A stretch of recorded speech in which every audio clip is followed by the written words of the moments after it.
मैंने आज आम पढ़ा रीतिजुगर श्रेष्ठ कवि उपेन्द्र भंज संपर्क में। समस्त जाच उपेन्द्र भंज होती रीति साहित्यर रीतिजुगर जड़े श्रेष्ठ कवि। तेणुक नामानुसार केतेक समालोचक जुग को भंज जुग नाम नामित करते। उपेन्द्र भंजर संपर्क में तुम जाना पूर्व प्रथम जाणी रख उपेन्द्र भंजर पिता होती किए ना नीलकंठ भंज और पितामह होती धनंजय भंज। से धनंजय भंजर काव्य द्वारा प्रभावित हो निज पितामह काव्य द्वारा प्रभावित हो उपेन्द्र भंज काव्य रचना कर। तेबे उपेन्द्र भंज संपर्क में एक मंतव्य शुणा मिले जे उपेन्द्र भंज केवल दीनकुष्ठ और जयदेव को काले कवि बोली ग्रहण करती अन्य मानक से ग्रहण करती नहीं। तमें गोटे पंक्ति मन रखिथ जे कहे उपेन्द्र वीर टेकी बेनी बाहाकू कवि पणे रवि तले नगणे मु काहाकू दीन कृष्ण जयदेव पयरे ता शरण आन कवि मानकर मुंडे बाम चरण। ए संपर्क तो उपेन्द्र भंजर कौन सृष्टि में पढ़ार जानी किंतु भंज भूमिकार गौरीकुमार ब्रह्मा यार विस्तृत आलोचना कर लिखिं जे उपेन्द्र भंज केवल दीनकृष्ण और जयदेव को कवि बोली ग्रहण कर। व्यतीत तुम मैंने उपेन्द्र भंजर सृष्टि संपर्क तो प्रायतः जानी जे से चित्रकाव्य बंधोदय बोली गोटे ग्रंथ लिखिं जो से उल्लेख कर से 26 गोटी ग्रंथर रचयिता। से 26 गोटी मध्य आज किसी मुख्य संपर्क आलोचना करवा जपरी प्रथम सृष्टि वैदेहिश विलास जोटा 52 छांद विशिष्ट और ब आद्य नियम रचित। यह वैदेहिश विलास रामायण कथावस्तु को आधार कर लिखाई वैदेहिश विलास पूर्वर रामायण कथावस्तु को आधार कर अनेक काव्य लिखाई जेपरिक अर्जुन दास राम विवाह जोटा ओडिया साहित्यर प्रथम पौराणिक काव्य सेटा रामायण को आधार कर लिखाई। यह व्यतीत नीलकंठ खाड़ंगाकर रामार्चन चंद्रिका बोली गोटे रही कान्हू दास लिखिं राम रसामृत सिंधु। यह व्यतीत धनंजय भंज लिखिं रघुनाथ विलास बा श्रीराम विलास जार अनुसरण में जार प्रभाव में उपेन्द्र भंज लिखुंट वैदेहिश विलास जोटा ब आद्य नियम रचित। यह वैदेहिश विलास उपेन्द्र भंज वीरबर उपाधि पाई बोली उल्लेख कर वीरबर पद उप इंद्र मोर नाम बारे बारे सेबारे मनाई सीताराम विचित्र कवित्व मार्गे प्रसारिला बुद्धि बी रचिली रामायण ए मोर बड़ सिद्धि। अर्थात उपेन्द्र भंज कहते जे मोर अन्य सबू सृष्टि अपेक्षा बी रचिली रामायण ए मोर बड़ सिद्धि। अर्थात से वैदेहिश विलास को सबुठार बड़ सृष्टि बा बड़ साधना बोली कहते। आउ एक सृष्टि हूँ लावण्यवती। लावण्यवती संपर्क में तुम मैंने तो प्रायतः जानी जे यह एक काल्पनिक काव्य बा कल्पना को आधार कर लिखाई। उपेन्द्र भंज काल्पनिकतार सबू कवि मान टपी जाइए। काल्पनिकता रस एवं श्रृंगार रस प्रयोग विशेषकर उपेन्द्र भंज श्रृंगारी चेत कवि ही आदर्श को ग्रहण कर। अर्थात रीतिजुगर जो गोटे वैशिष्ट्य अच्छी नव रसरे सार आद्य लेखी श्रृंगार अर्थात रीतिजुगर प्रत्येक काव्य श्रृंगार रस को प्राधान्य कर लिखाई। प्रत्येक आम कहीपर अधिकांश काव्य कहीपर जे अधिकांश काव्य श्रृंगार रस को प्राधान्य दे श्रृंगार रस को आधार कर लिखाई। यही आड़ आम देखा उपेन्द्र भंज लावण्यवती से एक काव्य। यह 48 छांद विशिष्ट 2361 पद विशिष्ट। लावण्यवती काव्यर नायक होती चंद्रभानु और नायिका हूँ लावण्यवती। चंद्रभानुर पूर्वजन्म नाम थिला प्रभाकर और लावण्यवतीर पूर्वजन्म नाम थिला बांछावती जे पार्वती मानस कन्या बांछावती। लावण्यवती काव्य से लिखुंट केतोटी पद कही रखुची जेपरिक लावण्यवती काव्यर प्रथम छांद से लिखुंट मूर्तिमंत करी मृदु गीत विचारई एणु करिथिब अलंकार युक्त होई पद सरल ध्वनि रे मानस मोहिब अर्थी जन प्रवर को आनंद करिब। सेपरी तुम मैंने गोटे पंक्ति जानी देखरे नलिनी नलिनी नलिनी रे पूरित भ्रमंती भ्रमरे भ्रमरे भ्रमरे ए शोभित। ये जो मध्य चमकर ये मध्य लावण्यवतीर षष्ठ छांदर पद। सेपरी लावण्यवती काव्य से कहते जे उपेन्द्र भंज राम तारक मंत्र को जप करी कवित्व प्राप्ति होते यहाँ समस्त जानिच किंतु क्यों काव्य कहते ना लावण्यवती काव्य कहते तारक मंत्र पर साधे मोहर कविपण उदे ସେପରି ଆଉ ଗୋटे पंक्ति से कहते कलंक विहीन मो गीत खल राहुरे अदूषित ये लावण्यवती काव्यर पद कहीं परीक्षा तुम गोटे गोटे पद पकईदेव और कह यहाँ क्यों काव्य आसी ये हूँ लावण्यवती। परवर्ती सृष्टि हूँ कोटि ब्रह्मांड सुंदरी। मुझे तुम प्रश्न करे जे उपेन्द्र भंज तांकर केउ काव्यर छांद गुड़ी को तारा एवं चंद्रमा सहित तुलना कर तेरे उत्तर हम कोटि ब्रह्मांड सुंदरी। छांद गोटी तारा चंद्रमा परी जानाम अटे कोटि ब्रह्मांड सुंदरी। उपेन्द्र भंज कोटि ब्रह्मांड सुंदरी उल्लेख कर प्रत्येक सृष्टि गुड़िक जेकोसी सृष्टि तुम देख नायक नायिकार पूर्वजन्म वृत्तांत तापर आमर मिलन विरह पुनर्मिलन यही जो गतानुगतिक धारे गति करपरी कोटि ब्रह्मांड सुंदरी यार नायकर ना हूँ पुष्पकेतु नायिकार ना हूँ कोटि ब्रह्मांड सुंदरी।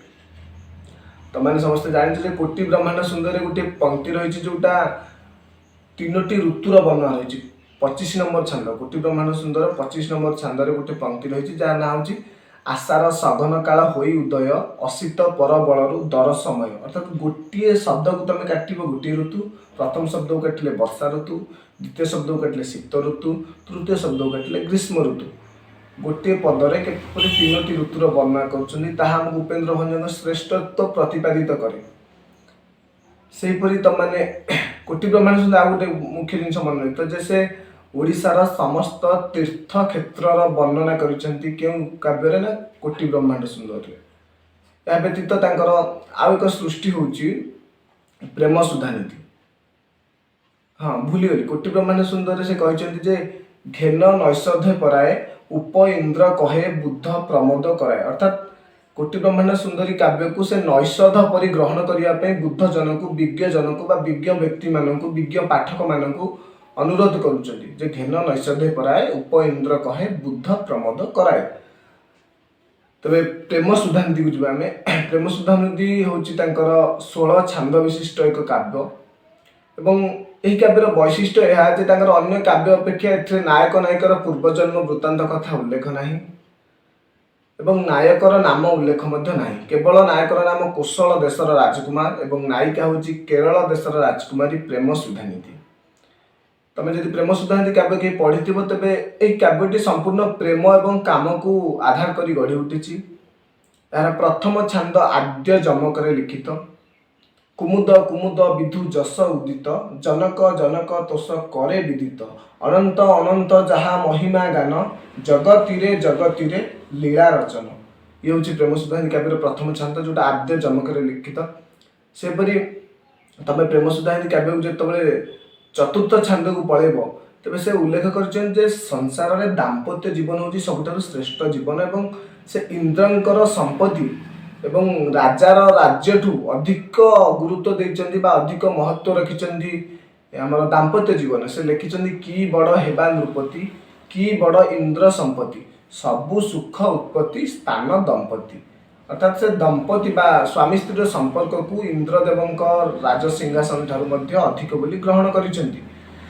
यह व्यतीत तुम ये गोटे पंक्ति मोर मन पड़ी रसिक हारावली काव्यरू से गोटे लिखिचंदी राजा को हेबार राज्य भ्रष्ट पत्नी को हेबार राजा को हेबार राज्य भ्रष्ट जुबा को हेबार पत्नी भ्रष्ट कहे उपेन्द्र भंज वीरबर एथु बली आउ नाही कष्ट अर्थात राजा को राज्य राजा ठारू राज्य छड़े नेबा गोटे स्वामी ठारू तार पत्नी छड़े नेबा सहित समान उभयंकर कष्ट समान से कथा से उल्लेख करछंदी।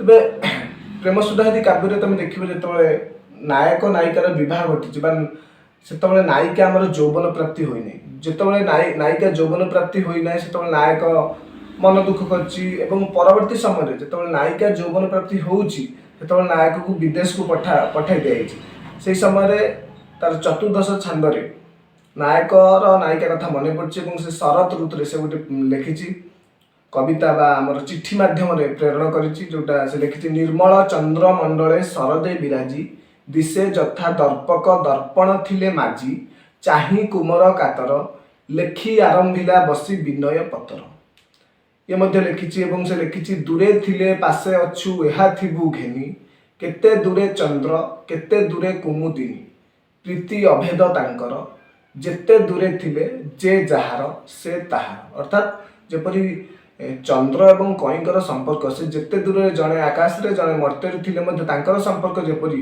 ସେପରି ନାୟକ କହୁଛି ଯେ ମୁଁ ବିଦେଶରେ ଅଛି ଏବଂ ତମେ ଘରେ ଅଛ ତଥାପି ଆମ ଦୁଇ ଜଣଙ୍କର ସମ୍ପର୍କ ଚନ୍ଦ୍ର ଏବଂ କଇଁ ଭଳି। ସେହିପରି ତାଙ୍କର ଆଉ ଏକ ସୃଷ୍ଟି ହେଉଛି ଉପେନ୍ଦ୍ର ଭଞ୍ଜଙ୍କର ଯେଉଁଟା ହେଉଛି ଆମର କଳା କୌତୁକ କ ଆଦ୍ୟ କ ମଧ୍ୟ କ ପ୍ରାନ୍ତ ନିୟମରେ ଲେଖିଛନ୍ତି କଳା କୌତୁକ। ସେପରି ସେ ଲେଖିଛନ୍ତି ଓଡ଼ିଆ ସାହିତ୍ୟର ପ୍ରଥମ ଅଭିଧାନ ଗ୍ରନ୍ଥ ଗୀତା ବିଧାନ ଏବଂ ଏକ ଚଉତିଶା ଲେଖିଛନ୍ତି ଆଳଙ୍କାରିକ ଚଉତିଶା ଯାହାର ନାଁ ହେଉଛି ଯମକ ରାଜ ଚଉତିଶା ଯେଉଁଟାକି କୌଶିକ ରାଗରେ ରଚିତ। ଏହା ବ୍ୟତୀତ ସେ ସୁଭଦ୍ରା ପରିଣୟ ନାମରେ ଏକ ପୌରାଣିକ କାବ୍ୟ ଲେଖିଛନ୍ତି ଯେଉଁଟା ଦନ୍ତେ ସ ଆଦ୍ୟ ନିୟମରେ ରଚିତ ଏବଂ ବନାନ ବିହୀନ ଏକ କାବ୍ୟ ଲେଖିଛନ୍ତି ଯାହାର ନାଁ ହେଉଛି ଅବନା ରସ ତରଙ୍ଗ। ଏହା ବ୍ୟତୀତ ଆହୁରି ତାଙ୍କର କେତୋଟି ଛୋଟ ଛୋଟ ସୃଷ୍ଟି ରହିଛି ଯେଉଁଗୁଡ଼ିକ ସମ୍ପର୍କରେ ମୁଁ ଟିକେ ଟିକେ କହିଦିଏ। ଯେପରିକି ରସଲେଖା ରସଲେଖାର ନାୟକ ହେଉଛି ବିଶ୍ୱଭୂତି ନାୟିକା ହେଉଛି ରସଲେଖା। ସେହିପରି ରସିକ ହାରାବଳୀ ରସ ପଞ୍ଚକ ଛାନ୍ଦଭୂଷଣ ସୁବର୍ଣ୍ଣରେଖା ଚୌପଦୀ ଭୂଷଣ ବଜାର ବୋଲି ଦଶ ପୋଇ ଛଅ ପୋଇ ଚୌପଦୀ ଚନ୍ଦ୍ର ଏହିପରି ତାଙ୍କର ଅନେକ ସୃଷ୍ଟି ରହିଛି। ତେବେ ଉପେନ୍ଦ୍ର ଭଞ୍ଜଙ୍କ ସମ୍ପର୍କରେ କିଏ କ'ଣ ମତ ଦେଇଛନ୍ତି କିଏ କ'ଣ ପଂକ୍ତି କହିଛନ୍ତି ତା ସମ୍ପର୍କରେ ଟିକେ କହି ରଖେ। ଉପେନ୍ଦ୍ର ଭଞ୍ଜଙ୍କ ସମ୍ପର୍କରେ ଗୋପବନ୍ଧୁ ଦାସ କହିଛନ୍ତି ଗାଏ ତୁମ୍ଭ ଗୀତ ସଭାରେ ପଣ୍ଡିତ ପଥ ପ୍ରାନ୍ତେ ହୃଷ୍ଟ ମନା ବିଲେ ବିଲେ ଚଷା ଅନ୍ତପୁରେ ଜୋଷା ନୃତ୍ୟ ରଙ୍ଗେ ବାରାଙ୍ଗନା। ଅର୍ଥାତ୍ ତୁମର ଗୀତ ଚଷା ଭାଇଟେ ବିଲରେ ଗାଏ ଏବଂ ତୁମର ଗୀତରେ ବାରାଙ୍ଗନା ମଧ୍ୟ ନୃତ୍ୟ କରେ। ଏହା ବ୍ୟତୀତ ଗୋଦାବର୍ଷ ମିଶ୍ର କହିଛନ୍ତି ଯାଇଅଛ ଭଞ୍ଜ କବି ହେ ଛାଡ଼ି ଏ ଧରା ଧାମ କେତେଶ ବରଷ ଗଲାଣି ଘୋଷେ ଉତ୍କଳ ତୁମ ନାମ। ଏବଂ ଚିନ୍ତାମଣି ମହାନ୍ତି ତାଙ୍କର ଘୁମୁସର କାବ୍ୟରେ କହିଛନ୍ତି ଉପେନ୍ଦ୍ର ଭଞ୍ଜଙ୍କ ସମ୍ପର୍କରେ ଅପୂର୍ବ ଉପମା ଅପୂର୍ବ ଚାତୁରୀ ପ୍ରତି କବିତାରେ ରହିଅଛି ପୁରୀ କଳ୍ପନା ସଙ୍ଗେ ସେ କରନ୍ତି ବିଳାସ ଉତ୍କଳ ସାହିତ୍ୟ କବି କାଳିଦାସ। ଅର୍ଥାତ୍ ଉତ୍କଳ ସାହିତ୍ୟରେ ଉପେନ୍ଦ୍ର ଭଞ୍ଜଙ୍କୁ ସେ କାଳିଦାସର ଆଖ୍ୟା ଦେଉଛନ୍ତି ଏବଂ ଅପୂର୍ବ କଳ୍ପନାର ଅଧିକାରୀ ବୋଲି ତାଙ୍କୁ କହୁଛନ୍ତି। କୁନ୍ତଳା କୁମାରୀ ସାବତ କାହାକୁ ଉତ୍କଳ ସାହିତ୍ୟରେ କାଳିଦାସ ବୋଲି କହିଛନ୍ତି। ଏଟା ତ କହିଲେ ଚିନ୍ତାମଣି ମହାନ୍ତି ଉତ୍କଳର କାଳିଦାସ ବୋଲି ଉପେନ୍ଦ୍ର ଭଞ୍ଜଙ୍କୁ କହିଛନ୍ତି। ତମାନେ କହିବ କୁନ୍ତଳା କୁମାରୀ ସାବତ କାହାକୁ ଉତ୍କଳର କାଳିଦାସ ବୋଲି କହିଛନ୍ତି। ତ ଉପେନ୍ଦ୍ର ଭଞ୍ଜଙ୍କ ସମ୍ପର୍କରେ ତ ତମାନେ ଜାଣିଲ କିଏ କ'ଣ କହିଛନ୍ତି। ଏବେ ଉପେନ୍ଦ୍ର ଭଞ୍ଜଙ୍କୁ ନେଇକି କିଏ କ'ଣ ପୁସ୍ତକ ଲେଖିଛନ୍ତି। କବି ସମ୍ରାଟ ଉପେନ୍ଦ୍ର ଭଞ୍ଜ ପୁସ୍ତକ ଲେଖିଲେ ମୁରାରୀ ମୋହନ ଜେନା ଏବଂ ଅନନ୍ତ ପଦ୍ମନାଭ ପଟ୍ଟନାୟକ ମଧ୍ୟ ଗୋଟେ ପୁସ୍ତକ ଲେଖିଛନ୍ତି ଯାହାର ନାଁ ହେଉଛି କବି ସମ୍ରାଟ ଉପେନ୍ଦ୍ର ଭଞ୍ଜ। ଏହା ବ୍ୟତୀତ କବି ସମ୍ରାଟ ଉପେନ୍ଦ୍ର ଭଞ୍ଜ ନାଟକ ଗୋଟେ ଲେଖିଛନ୍ତି କିଏ ମନୋରଞ୍ଜନ ଦାସ ମନୋଲିପ୍ତ ମନୋରଞ୍ଜନ ଦାସ ଲେଖିଛନ୍ତି। ଏବଂ ଉପେନ୍ଦ୍ର ଭଞ୍ଜ ଏକ ସମୀକ୍ଷା ଲେଖିଛନ୍ତି ଜୟକୃଷ୍ଣ ମିଶ୍ର। ଭଞ୍ଜୀୟ କାବ୍ୟ ଭାବନା ଲେଖିଛନ୍ତି ବେଣୀମାଧବ ପାଢ଼ୀ। ଭଞ୍ଜ ସାହିତ୍ୟର ବିଭା ଓ ବିଭବ ସଚିତାନନ୍ଦ ମିଶ୍ର ଲେଖିଛନ୍ତି। ଏବଂ ଭଞ୍ଜ ଭୂମିକା ଲେଖିଲେ ଗୌରୀ କୁମାର ବ୍ରହ୍ମା। ଭଞ୍ଜ ସାହିତ୍ୟ ଏକ ଅଧ୍ୟୟନ ଲେଖିଲେ ଜୟକୃଷ୍ଣ ମିଶ୍ର। ଭଞ୍ଜ ସାହିତ୍ୟର କୃତି ଓ ସ୍ୱୀକୃତି ଲେଖିଲେ ଶୈଳେଶ୍ୱର ନନ୍ଦ। ଏହା ବ୍ୟତୀତ ଆହୁରି ମଧ୍ୟ ଉପେନ୍ଦ୍ର ଭଞ୍ଜଙ୍କୁ ନେଇକି ସୃଷ୍ଟି ରହିଛି ଯେଉଁଗୁଡ଼ିକ ମୁଁ ତମମାନଙ୍କୁ ଡେସ୍କ୍ରିପସନରେ ଲେଖି ଦେଇଦେବି।